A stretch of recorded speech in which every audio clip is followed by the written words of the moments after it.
The Grand Seoul Hotel was a gilded cage pulsating with restrained luxury. Polished marble floors captured and amplified the incessant rain of crystal chandelier light, while violins hummed a delicate counterpoint to the predatory laughter of elite guests, their voices dampened by expensive champagne. In the center of this opulent theater, a young black maid moved with the fragile grace of a tightly wound spring, balancing a silver tray laden with fragile flutes that trembled in rhythm with her exhausted steps. Her eyes, dark wells of fatigue and fever, searched desperately for an escape route that did not exist. Then the inevitable slip. A single glass tilted, sending a slow, golden stream of liquid cascading down the pristine charcoal suit of a high-ranking politician. His polite smile curdled instantly, replaced by a mask of reptilian disgust. "Do you even know your place, girl?" The question was redundant, yet the sound of his open palm cracking across her cheek reverberated through the vast hall like a thunderclap. The music died abruptly. The silver tray plummeted, crashing to the marble, glass splintering outward like a galaxy of falling stars. Her body swayed, her weak knees threatening to betray her, but before she could collapse onto the cold stone, a hand intervened. A grasp that felt less like flesh and more like pure, kinetic power. He was an architectural study in tailored black, impossibly tall, sharp-edged, and radiating an arctic calm that froze the air around him. Han Seo-jun. As he lifted her, the atmosphere shifted from panic to awe. Whispers rippled through the crowd. Cameras flashed, blinding the tableau. Her uniform sleeve slid down, revealing a geography of dark bruises, faint needle marks, and starkly visible near her wrist, a small, cruelly branded symbol. His jaw tightened, cutting deep lines into his face. His voice, when it came, was a dangerous, low-frequency sound that only she seemed to hear. "Who did this to you?" Guards began to mobilize. The crowd parted, creating an aisle of reluctant fear. But she didn't know him. Not truly. This man was the most feared billionaire in Seoul, the unseen monarch of the city's shadows. Amara Bennett, 28 years old, had learned to navigate Seoul like a phantom, a whisper no one cared to decipher. Once a promising trained nurse, she was now a part-time maid, hiding behind lowered eyes and starched uniforms, carrying a brutal cargo of memories that refused to yield. Her body bore the silent, meticulous evidence of survival. The telltale needle marks, the branded scar she attempted to conceal, and the trembling resilience she would not allow to break. Intelligent and gentle-voiced, she silently endured the casual cruelties of the elite, while keeping a grave truth locked away. She was a fugitive from a secret blood-trafficking ring that utilized marginalized women as disposable vessels. Visuals. Soft brown skin, gentle curls meticulously pinned back, observant but deeply tired eyes. A plain uniform that seemed to hang loosely, concealing her slight frame. Later, post-rescue, she would emerge transformed, draped in the soft confidence of cream cashmere sweaters and silk robes, her innate poise reborn. The scar on her arm, once a stigma, would become her cold emblem of defiance. Han Seo-jun, 32, commanded a silence that didn't just quiet a room. It seemed to physically bend it to his will. The billionaire CEO of Seo-jin Group and the legitimate heir to Seoul's most formidable mafia lineage. He was notorious for his surgical ruthlessness, his cold, calculating precision, eyes that were entirely unreadable, and a voice that people obeyed without conscious thought. But when his gaze locked onto Amara's branded skin, a fracture appeared in his icy facade. The mark was horribly familiar. It carried the same signature of systematic cruelty that his father's vast, dark empire was built upon. Visuals. Perfectly tailored black suits, an open collar that revealed the intricate ink swirling across his throat, an angular, almost harsh jawline, and obsidian eyes that served as deep repositories for both ancient rage and deep regret. The world called him a monster, a name he had earned. She would eventually discover he was merely a man desperately trying to unlearn how to be one. Madame Kong was elegance weaponized, poison draped in silk. She was Seo-jun's stepmother, masking her true nature behind flawless diamond necklaces and impressive philanthropic titles. She operated a vast network of supposed charity hospitals that were, in chilling reality, sophisticated facilities designed to harvest blood under the guise of medical aid. Her words were always spun with sugar. Her endemic cruelty was cleverly disguised as adherence to high society tradition. Every smile she offered concealed a definite threat. Every gesture was a calculated transaction. She believed utterly that purity was the only true power and that blood represented a legacy. Beliefs that were destined to destroy her. Detective Lee Miho effortlessly played the role of decorated savior by day and clandestine enforcer by night. A highly decorated officer, he was securely on Madame Kang's private payroll, expertly manipulating the scales of justice for financial gain. His badge was nothing more than a polished shield for his sprawling corruption. Smug, superficially charming, and profoundly cowardly, he was the essential, filthy bridge connecting Seoul's high society to its darkest underworld. To Amara, he was a haunting, tangible echo of the men who had once caged her. Dr. Ki, Seo Jun's private physician, became the singular voice of reason amidst the ensuing chaos. His demeanor was professionally calm, clinical, and almost fatherly. He meticulously treated Amara's severe wounds and issued a grave warning to Seo Jun. Saving this woman meant directly challenging the very foundation of the blood-soaked empire that had created him. His fundamental loyalty was not to the Mafia lineage, but strictly to morality itself. Jan, the ex-Special Forces bodyguard, carried the heavy, perpetual silence of soldiers who have witnessed far too much. He executed orders with unwavering precision, protecting Seo Jun with absolute loyalty. Yet his innate empathy subtly gravitated toward Amara. Beneath his tactical exterior and military posture was a heart that stubbornly clung to decency. He quickly became her unseen guardian, the man who would rather take a bullet than allow her to suffer even a moment more. Together, these characters began to orbit one another like volatile planets around a collapsing, burning sun. Each was bound inextricably by shared guilt, fierce loyalty, or burgeoning love. And when their fractured worlds violently collided, ancient bloodlines would snap, every mask would finally fall, and Seoul would be forced to forever remember the night its most feared man intercepted a trembling, broken maid and utterly refused to let her disappear again.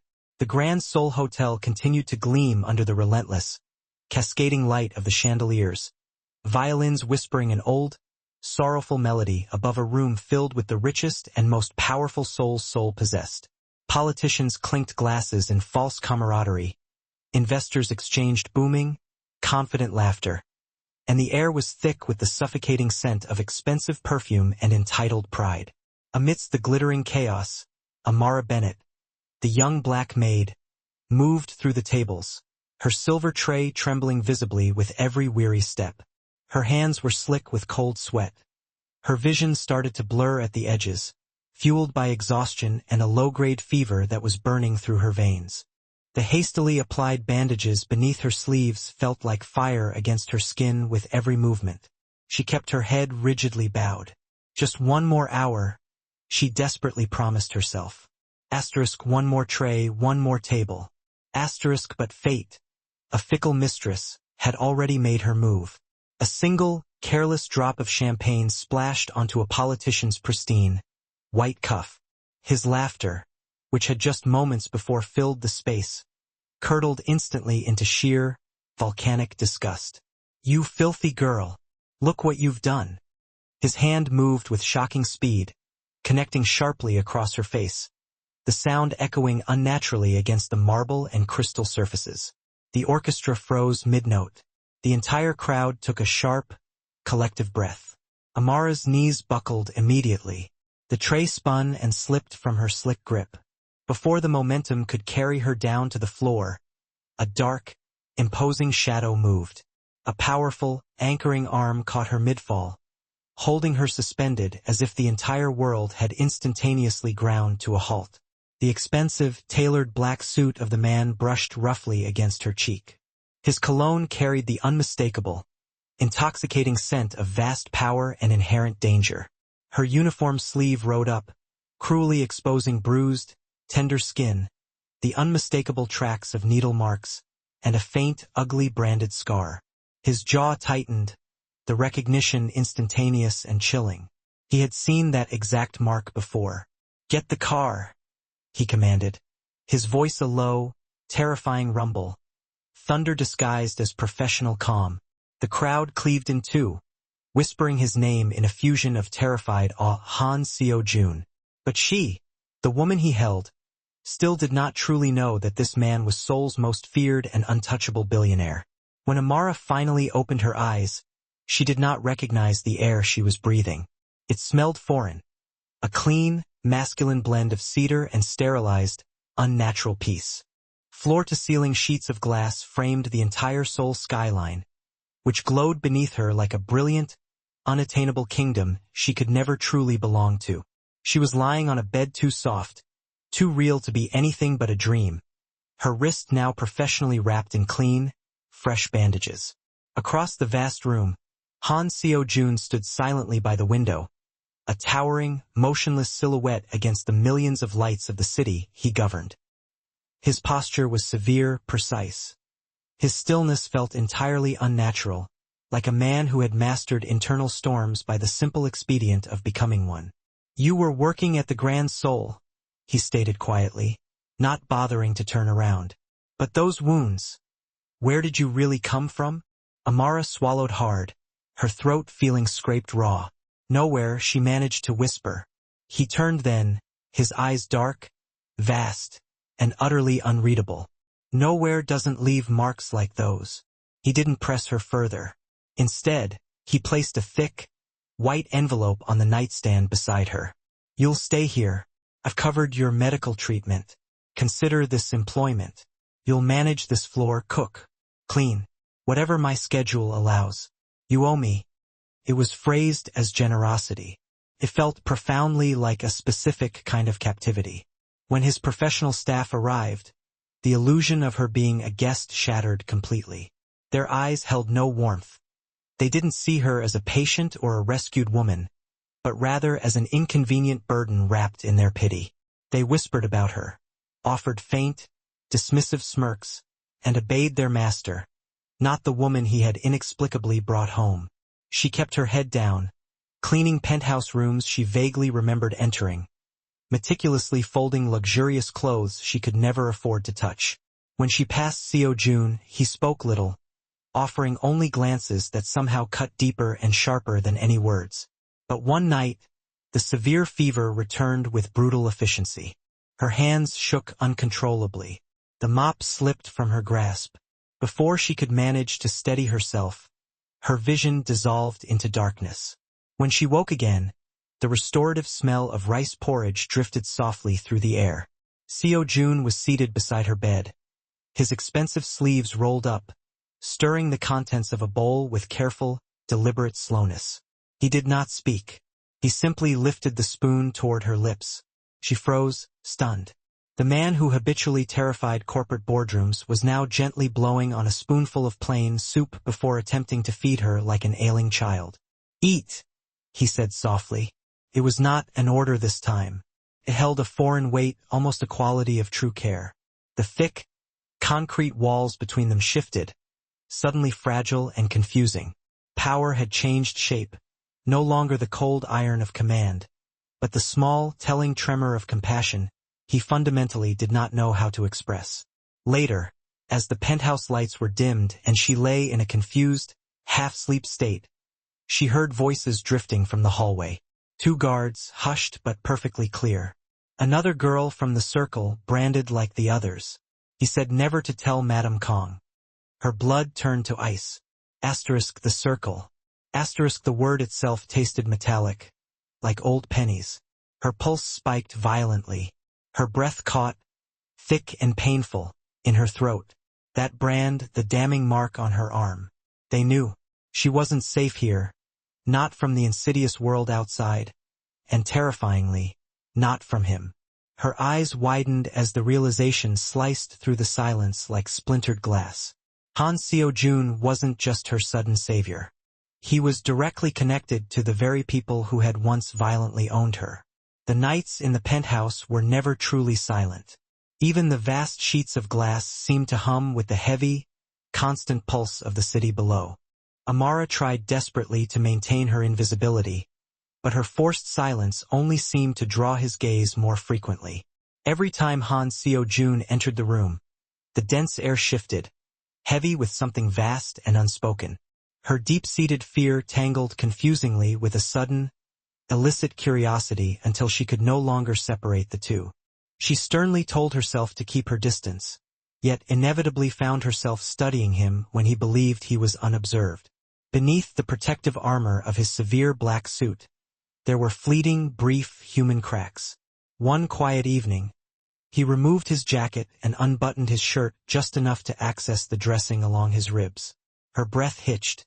A brutal network of pale bullet scars traced the skin of his torso, vivid reminders of a man who had fought too many wars, both in the violent streets and within the dark confines of his own soul. When he finally noticed her staring, he said nothing, merely turned away, his eyes profoundly clouded with a painful memory. Later that night, a storm began to gather in the distant mountains.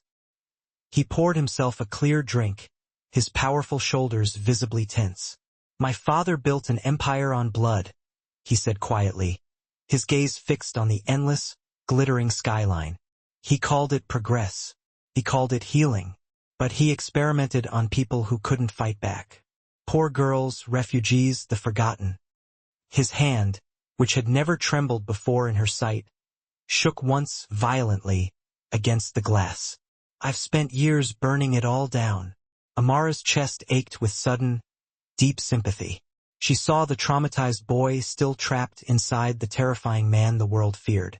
When he accidentally cut his hand on a broken piece of glass, she rushed forward without thought or hesitation. "Let me."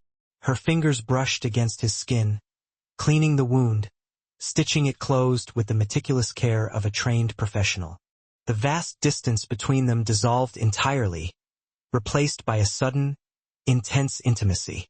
His breath slowed, heavy and deliberate, as he watched her work, gentle, focused, profoundly brave.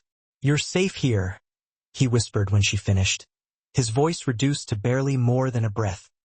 His large hand rose, hesitant yet absolutely certain, to trace the curve of her cheek, as if he feared she might vanish if he didn't anchor her there. The warmth between them grew, fragile and utterly forbidden. She could hear the rapid, muffled rhythm of his heartbeat. He could smell the subtle jasmine scent in her hair. For one fleeting, perfect second, the hostile world outside the glass walls ceased to exist. Their faces inched closer, a silent acknowledgement, almost a kiss. Then, a sharp, insistent knock at the door violently fractured the spell. Later, while cleaning his massive, sprawling study, she noticed a drawer, slightly ajar. Curiosity, a dangerous instinct, tugged insistently. Inside, beneath neatly stacked papers and resting beside a cold, heavy gun, was a single, folded photograph. Her breathing stopped. It was her. Years younger, painfully pale, visibly weak, and undeniably branded. The exact same mark burned into her skin now was visible in the old image. The face he had seen that fateful night in the hotel was no stranger to him. It was her, the woman he had already been hunting. Her throat tightened, her heart pounding a frantic, desperate rhythm. She dropped the photo as if the glossy paper had physically burned her. He had known through every kind word, every intense glance, every comforting promise of safety, all while carrying the irrefutable proof of her traumatic past. Betrayal roared through her chest like a physical fire. She stumbled backward, running blindly toward the balcony, the sudden night air biting sharply at her hot tears.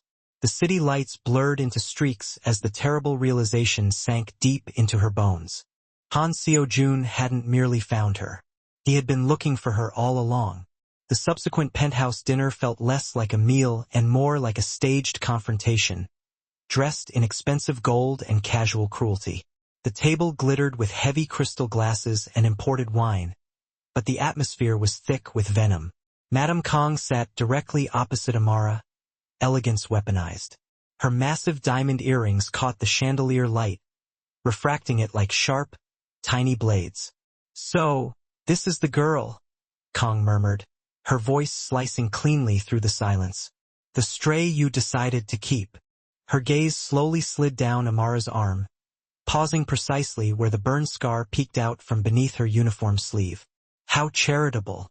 Though I suppose some men find pity exciting." The professional staff froze, motionless. Amara's fingers clenched tightly around her fork handle. Across the table, Han Seo-jun remained perfectly still, his expression unreadable, his jaw rigid. He did not stop Kong. He did not speak. He permitted the venom to spread, an insidious poison saturating the room. Kong leaned closer, offering a smile entirely devoid of warmth. "You should be profoundly grateful, dear. My stepson has a habit of breaking his toys, not feeding them." A hollow, terrible laugh rippled through the silence. Amara's throat burned with unshed tears. She looked directly at Seo-jun, waiting for him to finally speak, to say anything at all. But his eyes, dark and defensively guarded, never once lifted from his plate. He was protecting her in the only way he believed he knew how, through strategic absolute silence.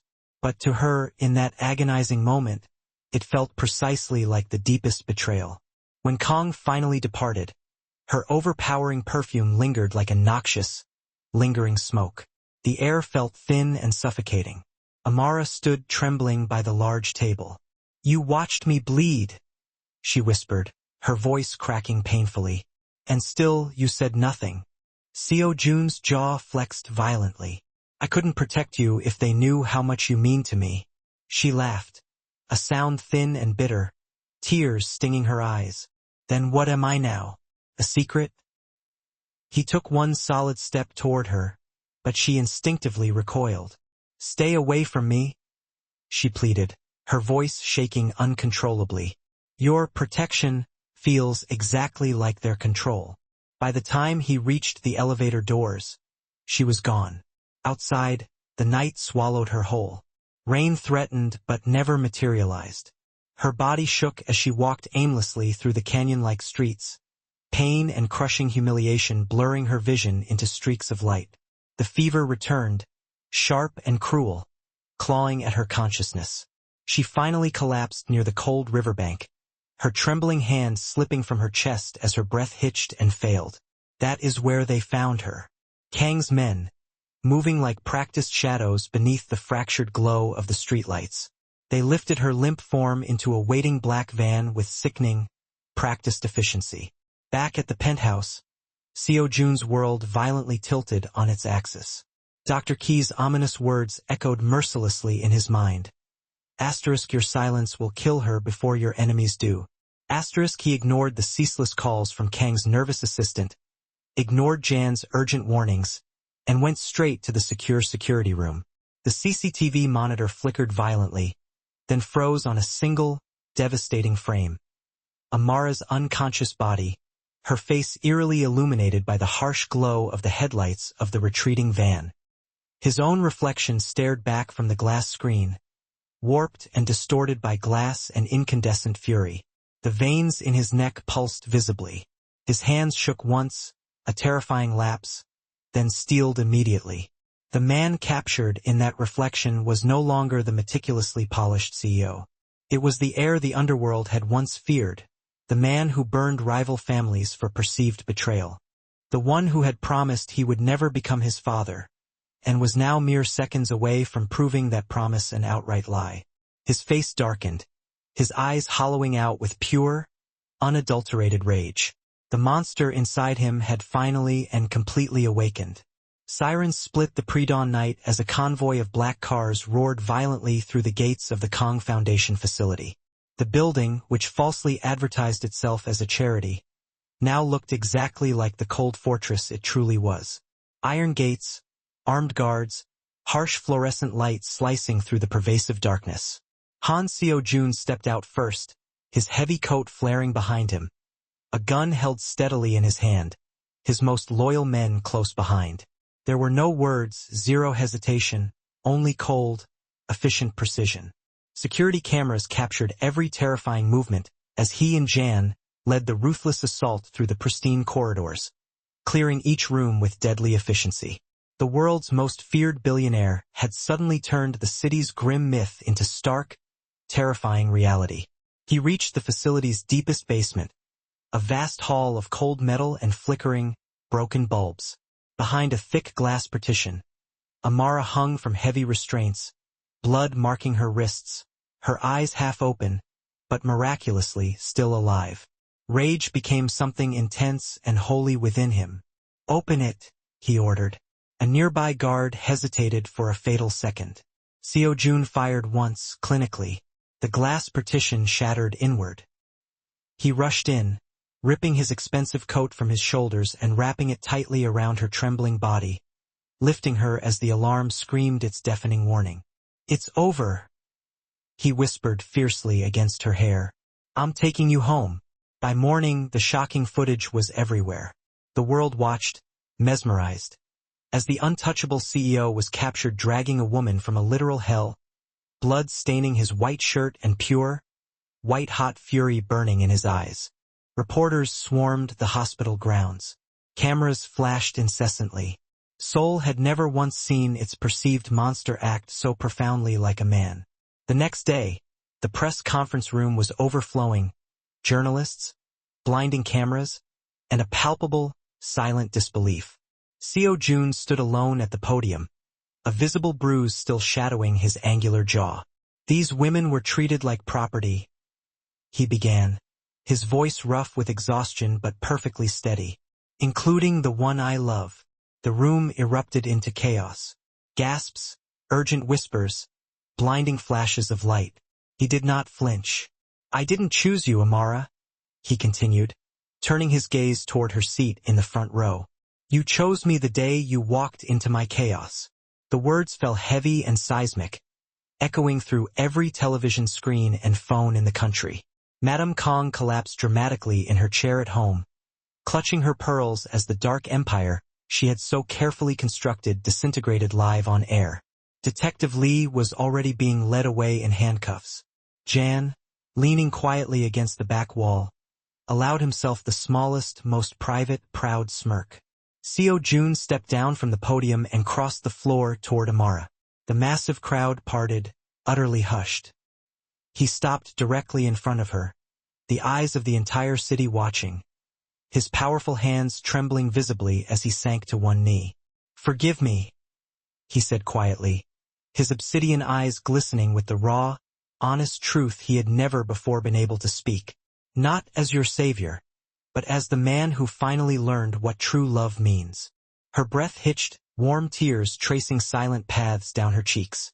The man who once made Seoul tremble now knelt before her, entirely stripped of all his gilded armor.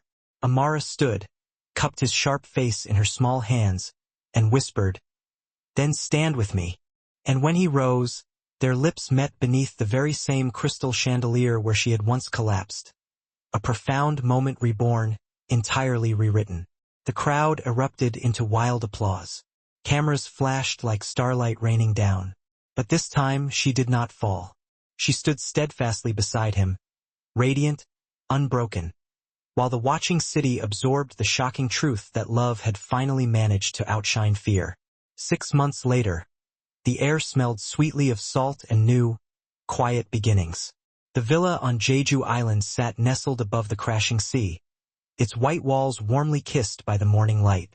Waves rolled lazily across the shore where Amara Bennett knelt, surrounded by a group of laughing, boisterous children. Their small hands were smeared happily with bright paint and innocent wonder.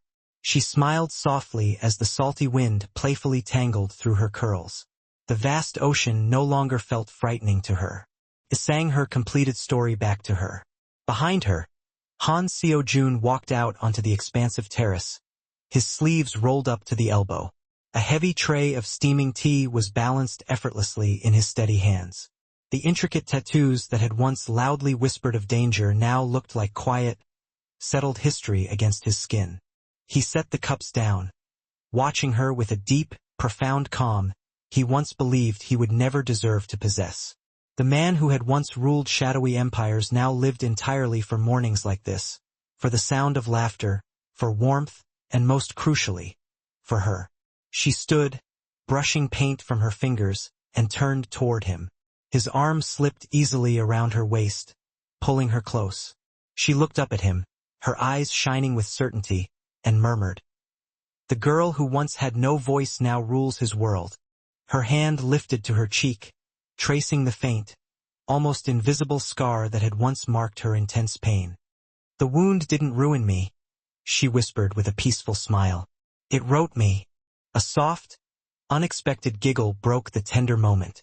Their baby was crawling determinedly toward the sunlight, chubby fingers reaching instinctively for the bright colors that stained the floor.